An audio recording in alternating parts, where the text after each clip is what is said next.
Caribbean सागर के बीच एक परिवार अपनी यॉट पर छुट्टियां मना रहा होता है। माँ जूलिया तैरने के लिए पानी में कूद जाती है। आराम करते समय उसे कुछ अजीब महसूस होता है, लेकिन क्योंकि आसपास कुछ दिखाई नहीं देता, वह सोचती है कि शायद उसका भ्रम होगा। कुछ सेकंड बाद वही अजीब एहसास फिर होता है।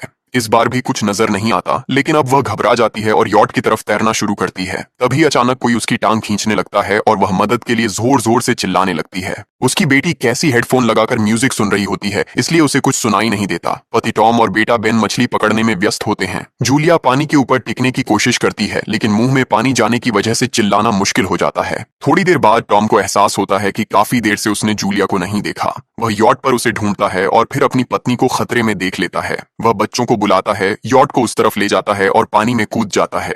जल्दी से जूलिया तक पहुंचकर उसे संभालता है और यॉट की ओर तैरता है। बच्चे दोनों को ऊपर खींच लेते हैं। परिवार जूलिया को संभालता है, लेकिन जूलिया खुद को समझाती है कि शायद लहरों की वजह से ऐसा हुआ होगा।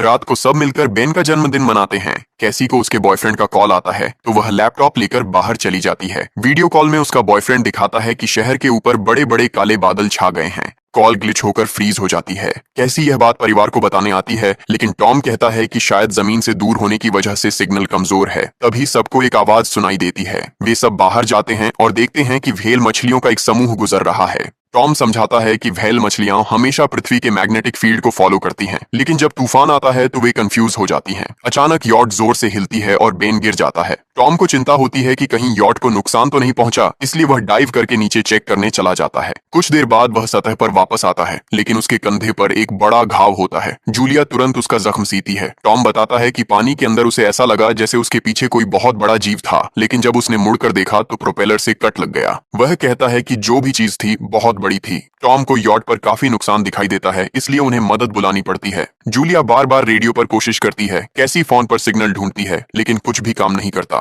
तभी कैसी को एक अजीब सा जीव दिखाई देता है और वह चिल्ला उठती है, लेकिन वह तो बस बेन होता है जो मास्क पहनकर मजाक कर रहा होता है। कुछ देर बाद यॉट पूरी तरह बंद हो जाती है और समुद्र के बीच में फंस जाती है। जूलिया रेडियो में एक आवाज सुनती है, लेकिन आवाज इतनी खराब होती है कि उसे कुछ समझ नहीं आता। टॉम परिवार को बताता है कि उनके पास सिर्फ 4 दिन का खाना पानी बचा है और अब उन्हें किसी मछली पकड़ने वाली नाव का इंतजार करना होगा। अचानक रडार पर कुछ डिटेक्ट होता है और परिवार को एक अजीब सी आवाज सुनाई देती है। सब दौड़कर बाहर आते हैं और हैरानी से देखते हैं कि कई सारे उल्कापिंड जमीन पर गिर रहे हैं।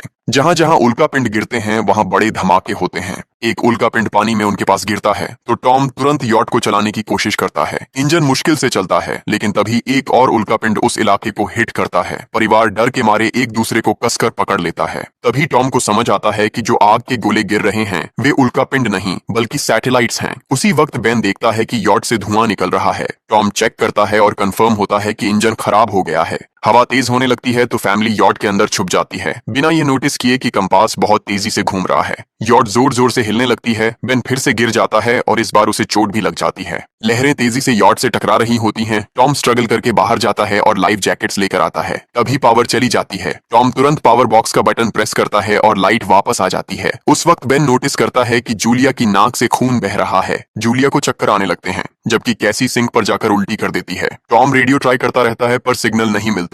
अचानक एक तेज हाई पिच्ड नॉइज आती है और हवा और भी स्ट्रांग हो जाती है। जूलिया दरवाजे बंद करने की कोशिश करती है, पर एक हैच खुल जाता है और हवा खिड़कियां तोड़ने लगती है। टॉम एक फ्लेयर जलाता है और थोड़ी देर बाद अंधेरा छा जाता है।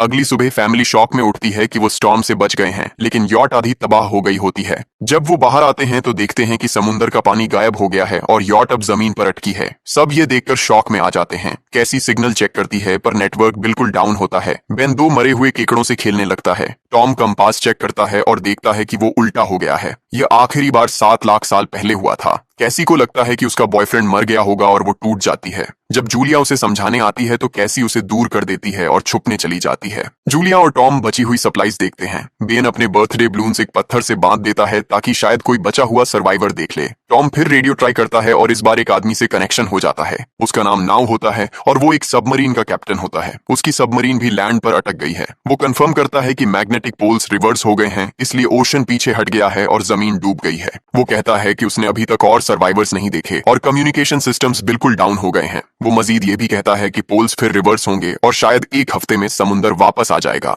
वो फैमिली को वार्न करता है कि जितना हो सके ऊंची जगह चढ़ जाओ, क्योंकि जब पानी वापस आएगा तो वो बहुत खतरनाक होगा। वो बोलता है उसका पार्टनर क्रैश में मारा गया और सबमरीन में बस 3 लोगों की ही जगह है। जूलिया और टॉम उससे कहते हैं कि प्लीज हमारे बच्चों को बचा लो। वो उन्हें अपने कोऑर्डिनेट्स दे देता है। टॉम कैलकुलेट करता है कि सबमरीन तक पहुंचने में 2-3 दिन लगेंगे। वो फैमिली से कहता है आज रात अच्छे से आराम कर लो, कल सुबह हम निकलेंगे। अगली सुबह फैमिली सामान पैक कर रही होती है, तभी टॉम को पास में कुछ हिलता हुआ दिखता है। वो एक लंगड़ा आदमी होता है जिसके हाथ में हारपून होती है और साथ में एक कुत्ता लगातार भौंक रहा होता है। टॉम उसके पास जाता है और उसे पानी की बोतल देता है, लेकिन वो आदमी कुछ ऐसी भाषा में बोलता है जो टॉम समझ नहीं पाता। पानी पीने के बाद वो अजनबी अचानक टॉम के सिर पर बोतल मारता है और चेहरे पर जोर का लात मार देता है। जूलिया डर के मारे भागती है, लेकिन तब तक देर हो चुकी होती है। वो आदमी टॉम के पेट में हारपून घुसा चुका होता है। टॉम कुछ पल तक तड़पता है और फिर वो उसकी गर्दन भी काट देता है। फिर वो आदमी जूलिया के पीछे भागता है और उस पर हारपून फेंकता है, जिससे उसके कंधे में चोट लग जाती है। जूलिया दर्द सहते हुए यॉट के अंदर भागती है और बच्चों को बोलती है कि छुप जाओ। वो दरवाजा लॉक कर देती है। कैसी और बेन सोफे के अंदर घुस जाते हैं। जूलिया उन्हें फ्लेयर गन पकड़ाती है और खुद एक चाकू लेकर बाथरूम में छुप जाती है।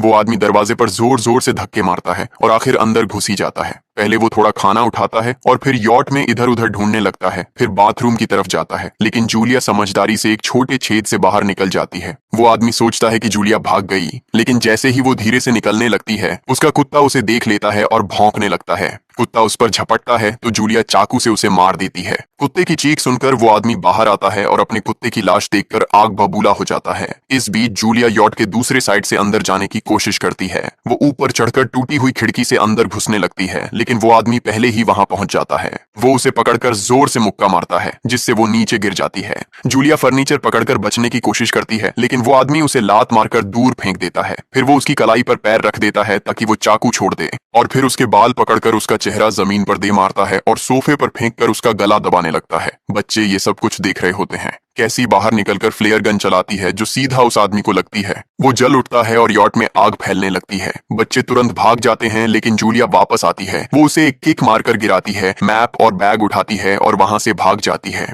बेन और कैसी अपने पापा के पास जाकर रोने लगते हैं। जूलिया भी उनके साथ बैठ जाती है और तीनों मिलकर आंसुओं के साथ टॉम को आखिरी अलविदा कहते हैं। तभी वो डरावना आदमी फिर यॉट से बाहर निकल आता है तो फैमिली फिर से भागने लगती है। कुछ ही देर में यॉट एक बड़े धमाके के साथ उड़ जाती है। थोड़ी दूर चलने के बाद वो लोग एक छोटे से झरने के पास रुकते हैं ताकि थोड़ा आराम कर सकें। कैसी सोचती है कि शायद वो पागल आदमी उनके पास गुब्बारे देखकर आया था। ये सुनकर बेन खुद को कसूरवार मानने लगता है। जूलिया उसे समझाती है कि इसमें उसकी कोई गलती नहीं थी और सबको आगे बढ़ने को कहती है, क्योंकि वो आदमी अभी भी उनके पीछे है। रास्ते में एक छोटे तालाब के पास बेन एक मरी हुई हैमरहेड शार्क देखकर हैरान रह जाता है। तभी जूलिया नोटिस करती है कि वो आदमी फिर उनके करीब पहुंचने वाला है। सब लोग दौड़ पड़ते हैं और एक रेत के टीले से नीचे गिर जाते हैं, जहां उन्हें जहरीला कचरा दिखाई देता है। फैमिली सावधानी से उसे पार करती है और लगता है कि उन्होंने उस आदमी से पीछा छुड़ा लिया है। चलते चलते उन्हें बड़े बड़े मरे हुए सी एनिमल्स और समुद्र के नीचे जमा हुआ सारा प्लास्टिक दिखने लगता है। बेन धीरे धीरे चलने लगता है तो जूलिया समझ जाती है कि वो डिहाइड्रेशन के करीब है। वो सबको रुकने को कहती है। जब वो पानी की बोतल देखती है तो उसे झटका लगता है। बोतल में पानी लगभग खत्म हो चुका होता है। कैसी को एहसास होता है कि शायद उसने बोतल ठीक से बंद नहीं की थी। जूलिया गुस्से में चिल्लाती है कि उसकी लापरवाही की वजह से पानी खत्म हो गया।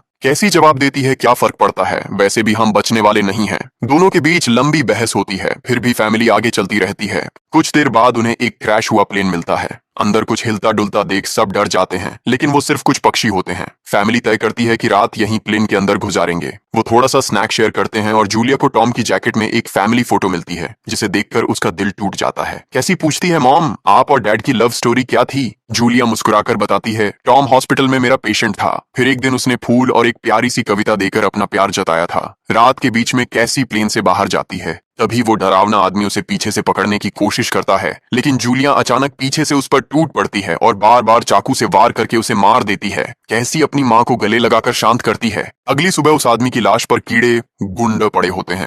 फैमिली नोटिस करती है कि उसके शरीर पर कई काटने के निशान हैं, मतलब इस एरिया में कोई खतरनाक जीव छिपा हुआ है। जैसे ही वो लोग वहां से निकलते हैं, केकड़े उसके मुंह से बाहर निकल आते हैं। कुछ घंटों बाद जूलिया और कैसी मैप देख रही होती हैं, लेकिन बेन धीरे से आगे निकल जाता है। जूलिया चिल्लाती है, रुक जाओ। लेकिन बेन एक तालाब में झुककर पानी पीने लगता है। जूलिया तुरंत उसे खींचकर बाहर निकालती है और समझाती है कि अनजान पानी उसे बीमार कर सकता है। धूप बहुत तेज हो जाती है तो फैमिली अपने सिर कपड़ों से ढक लेती है। बेन को चक्कर आने लगते हैं। तभी उन्हें कुछ पुराने कुर्सियां मिलती हैं और जूलिया कैसी उनसे एक टेम्पररी शेल्टर बना लेती हैं। जूलिया बेन को इंजेक्शन लगाती है और तय करती है कि वो रात वहीं बिताएंगे। सुबह जूलिया एक अजीब सी आवाज सुनकर उठती है। बाहर जाकर देखती है तो क्रैब्स का एक बड़ा झुंड उनकी तरफ आ रहा होता है। वो तुरंत बच्चों को उठाती है और तीनों भागना शुरू कर देते हैं। भागते भागते उन्हें एक बड़ा कार्गो शिप दिखाई देता है। वहां 3 क्रू मेंबर्स जिंदा होते हैं। एक औरत उनकी मदद करना चाहती है लेकिन बाकी 2 आदमी मना कर देते हैं और तीनों फैमिली को बाहर छोड़कर कंटेनर लॉक कर लेते हैं। क्रैब्स पास आ जाते हैं। जूलिया बच्चों को कंटेनर के ऊपर चढ़ाती है। खुद जब चढ़ने लगती है तो क्रैब्स उसके पैर को जोर से काट लेते हैं। बच्चे उसे खींचकर ऊपर चढ़ाते हैं, नहीं तो वो नीचे गिर जाती। कंटेनर के एक छेद से आधे क्रैब्स अंदर घुस जाते हैं। क्रू मेंबर्स फायरिंग शुरू करते हैं लेकिन क्रैब्स उन पर हावी हो जाते हैं और दोनों को मार डालते हैं। आखिरी आदमी छत के होल तक पहुंचता है लेकिन क्रैब्स उसे भी नीचे खींच लेते हैं और वो भी मर जाता है। जूलिया अपने जख्म पर पट्टी बांधती है और बेहोश हो जाती है। कुछ देर बाद जब वो उठती है तो खुद को रेत के तूफान के बीच अकेली पाती है। वो घबराकर बच्चों को ढूंढने लगती है। एक मरी हुई औरत का हथियार उठाती है और जोर जोर से चिल्लाती है। कैसी उसकी आवाज सुनकर लौट आती है और बताती है कि वो और बेन मदद ढूंढने गए थे लेकिन कोई नहीं मिला। फिर दोनों बेन से मिलते हैं जिसे एक खुला कंटेनर मिलता है जहां वो तूफान खत्म होने तक रुक सकते हैं। जूलिया टॉम का लाइटर निकालती है और अपने जख्म को जलाकर बंद करती है जो बेहद दर्दनाक होता है। तूफान थमने के बाद उन्हें एक और कंटेनर मिलता है जिसमें बहुत सारी पानी की बोतलें होती हैं। बॉडीज चेक करते वक्त उन्हें एक रेडियो और एक गन भी मिलती है। जूलिया नाव से संपर्क करती है और बताती है कि मैप खो गया है। इस पर नाव बताता है कि उन पर आर्थ्रोपॉड्स ने हमला किया था, वो अब इसके जीव हैं जो ऑक्सीजन की वजह से पूरी तरह पागल हो चुके हैं।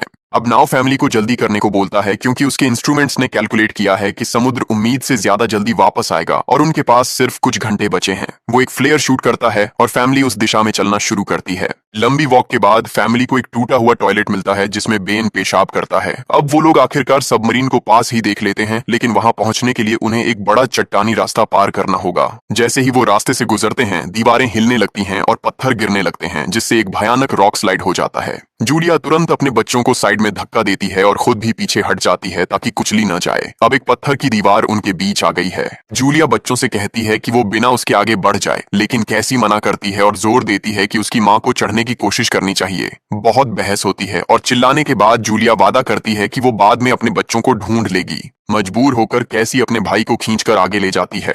बच्चे चट्टानी रास्ता चढ़कर सबमरीन की तरफ भागते हैं लेकिन वहां पहुंचकर देखते हैं कि नाव बाहर खून में लथपथ पड़ा है। वो समझाता है कि उसके लिए सब खत्म हो गया है और अब बच्चे सबमरीन ले सकते हैं। ये सोचकर कि एक एक्स्ट्रा जगह होगी, कैसी वापस अपनी माँ को ढूंढने भागती है। तभी जूलिया केकड़ों को आता देखती है और वो फायरिंग शुरू कर देती है। कुछ केकड़ों को वो मार देती है लेकिन झुंड बहुत बड़ा होता है और सबसे लड़ना मुश्किल हो जाता है। उसी वक्त कैसी दीवार के ऊपर दिखाई देती है और हाथ आगे बढ़ाती है तो जूलिया अपने घायल पैर के बावजूद तेजी से चढ़ना शुरू करती है। कैसी की मदद से वो दूसरी तरफ पहुंच जाती है और दोनों साथ में सबमरीन की तरफ भागते हैं। बेन पहले से ही ऊपर खड़ा होता है और फायर खोल देता है ताकि केकड़े डिस्टर्ब रहें जब तक फैमिली ऊपर चढ़ जाए। केकड़े नाव के शरीर तक पहुंचते ही तुरंत उसे खाने लग जाते हैं। जूलिया गन उठाती है और फायरिंग जारी रखती है जब तक बच्चे अंदर चले जाएं। जब वो सुरक्षित हो जाते हैं, जूलिया समझती है कि गोलियां खत्म हो गई हैं, तो वो गन केकड़ों पर फेंक देती है और अपने बच्चों के साथ अंदर चली जाती है। फैमिली हैच को अच्छे से लॉक करती है और खिड़की से केकड़ों को सबमरीन के चारों तरफ देखती है। इसी वक्त समुद्र वापस आ जाता है तो तीनों तुरंत अपनी सीटों पर बैठकर बेल्ट पहन लेते हैं और एक दूसरे का हाथ पकड़ लेते हैं।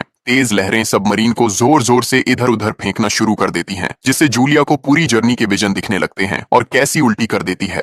जल्दी ही वो हाई पिच आवाज वापस आती है और फैमिली बेहोश हो जाती है। कुछ देर बाद जूलिया और बच्चे होश में आते हैं और खुद को जिंदा देखकर खुश होते हैं। वो हैच अनलॉक करके बाहर निकलते हैं और देखते हैं कि लहरों ने सबमरीन को एक तबाह शहर में गिरा दिया है। यानी अब जिंदा रहने और नया जीवन शुरू करने की उम्मीद है। और यहीं पर फिल्म खत्म होती है। चैनल को सब्सक्राइब करना न भूलें और बेल आइकन जरूर दबाएं ताकि आपको ऐसे ही मजेदार वीडियो मिलते रहें। देखने के लिए धन्यवाद।